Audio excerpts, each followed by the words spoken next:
Há famílias que não progridem por essas 5 razões. Não é bruxaria, não é destino e nem é casualidade. Às vezes a pobreza não começa no bolso. Começa na mentalidade, nos hábitos, nas palavras que se repetem todos os dias e principalmente na energia que se respira dentro de casa. Amélia era uma burra simples, trabalhadora, com olhos cansados de quem fazia muito, mas sentia que a vida nunca saía do lugar. Ela morava com o marido, Tobias, e os 2 filhotes em uma casinha humilde na beira da vila. Por fora, a casa parecia apenas simples, mas por dentro, ela carregava uma tristeza pesada. Na cozinha, os pratos rachados se acumulavam na pia. Havia panelas sem tampa, roupas jogadas nas cadeiras, sacos velhos encostados pelos cantos e baldes furados no quintal. Tudo parecia estar ali há anos. Nada era jogado fora, nada era organizado, nada mudava. Amélia sempre dizia: um dia isso ainda vai servir. Mas o tempo passava e aquelas coisas nunca serviam para nada, só juntavam poeira, peso e desânimo. Toda manhã começava do mesmo jeito. Tobias acordava irritado, procurando uma meia limpa no meio da bagunça. Essa casa parece um chiqueiro. Ninguém acha nada aqui. Amélia, já cansada diante do fogão, respondia no mesmo tom: e você acha que eu sou empregada? Só sabe reclamar e não ajuda em nada. Os filhotes paravam de brincar na mesma hora. O menor segurava o carrinho contra o peito. A maior abaixava a cabeça diante do prato de mingau. Naquela casa ninguém conversava. Todos atacavam, todos se defendiam. E sem perceber, os gritos estavam quebrando mais do que os pratos. Estavam quebrando a paz da família. O primeiro motivo pelo qual aquela casa não progredia era esse. Eles discutiam por tudo. Qualquer coisa virava briga. Uma roupa fora do lugar, uma panela suja, uma moeda faltando, uma palavra mal colocada. O casamento de Amélia e Tobias tinha se tornado um campo de guerra. E ninguém floresce onde só há humilhação, insulto e gritaria. O segundo motivo estava espalhado pelos cantos da casa. Eles acumulavam coisas velhas, quebradas e sem utilidade. Pratos rachados, roupas rasgadas, móveis bambos, ferramentas enferrujadas, caixas cheias de objetos que ninguém usava. Amélia chamava aquilo de economia, mas Dona Celina, uma burra idosa da vila, chamava de mentalidade de escassez. Dona Celina era uma vizinha antiga. Falava pouco, mas enxergava muito.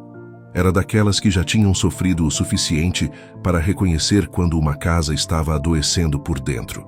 Numa tarde de chuva fina, ela passou pela casa de Amélia e ouviu os gritos de longe. Quando bateu na porta, encontrou Tobias discutindo por causa de um prato quebrado. "Você quebrou mais um", ele gritava. "Quebrei porque essa pia vive entupida de tralha", Amélia respondeu. Dona Celina entrou devagar, colocou uma cesta sobre a mesa e olhou ao redor. A cozinha estava suja. A mesa estava cheia de roupa. O chão tinha farinha espalhada. Os filhotes estavam quietos num canto. Então ela disse: "Vocês acham que a pobreza entrou aqui pela carteira? Mas ela entrou primeiro pela paz que vocês perderam." Amélia cruzou os braços incomodada. "A senhora fala assim porque não sabe como é difícil." Dona Celina respondeu: "Sei sim, já morei numa casa pior que essa. Mas aprendi uma coisa. Família que só grita não consegue escutar a oportunidade quando ela bate na porta." Tobias ficou em silêncio. A velha burra apontou para os cantos da casa. "Olhem para tudo isso. Prato quebrado, roupa rasgada, coisa velha, sujeira, bagunça. O lugar onde vocês vivem está repetindo todos os dias o que vocês acreditam merecer." Amélia olhou para a pia, depois olhou para os filhos e pela primeira vez não teve resposta. O terceiro motivo era a desordem. A casa não era apenas humilde. Era caótica. A cozinha vivia suja, os quartos estavam sempre bagunçados, as roupas ficavam jogadas e ninguém sabia onde nada estava. E aquela desordem de fora revelava o caos de dentro, porque onde tudo está perdido, a mente também se perde. Onde não há ordem, não há clareza. E onde não há clareza, a família vive apagando incêndio, mas nunca constrói futuro. Naquela noite, Tobias sentou à mesa com algumas moedas espalhadas diante dele. Amélia perguntou: "Quanto sobrou este mês?" Ele soltou uma risada amarga. Sobrar? Nunca sobra nada. O dinheiro some, mas o dinheiro não sumia sozinho. Ele sumia porque eles não planejavam. Compravam no impulso, faziam pequenas dívidas, prometiam resolver depois e nunca anotavam nada. Não separavam o dinheiro da comida. Não guardavam nem uma moedinha. Não pensavam no mês seguinte. E esse era o quarto motivo. Eles não tinham direção com o dinheiro. Sem plano, o dinheiro entrava por uma porta e saía pela outra. Quando faltava, eles culpavam a vida. Essa vila não dá oportunidade para ninguém, dizia Tobias. A sorte nunca olha para nossa porta, dizia Amélia. E esse era o quinto motivo. Eles reclamavam mais do que agiam. Culpavam o governo, a família, a sorte, os vizinhos, o tempo, o preço das coisas. Mas não mudavam as próprias decisões. Na manhã seguinte, algo diferente aconteceu. Amélia acordou antes de todos, pegou uma caixa velha e começou a separar as coisas. Pratos rachados foram para um canto. Roupas rasgadas demais foram descartadas. Baldes furados saíram do quintal. Panelas sem tampa foram organizadas. Quando Tobias apareceu na porta, pronto para reclamar, ela falou antes: "Hoje eu não quero brigar. Hoje eu quero mudar." Ele ficou parado, sem saber o que dizer. Os filhotes olharam desconfiados, como quem via o sol nascer de um lado novo. Tobias respirou fundo, pegou uma vassoura e começou a varrer o terreiro. No começo, foi estranho. Eles ainda se irritavam, ainda tinham vontade de levantar a voz. Mas toda vez que a briga queria começar, Amélia dizia: "Aqui não vai ser mais casa de guerra." À noite, os dois sentaram juntos com um caderno simples.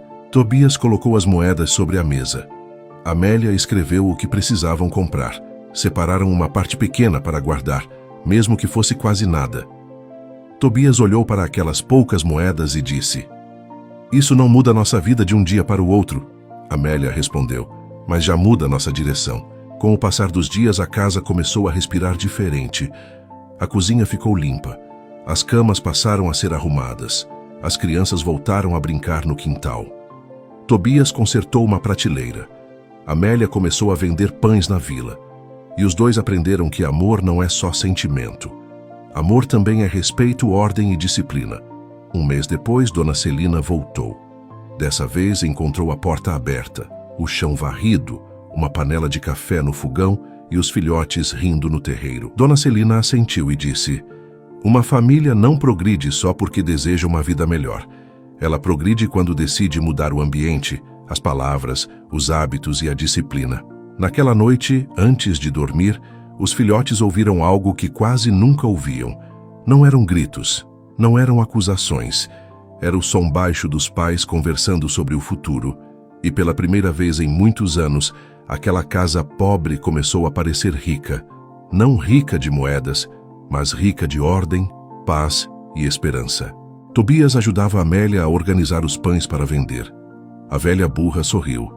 Agora sim, esta casa parece pronta para receber coisa boa. Amélia olhou ao redor, emocionada.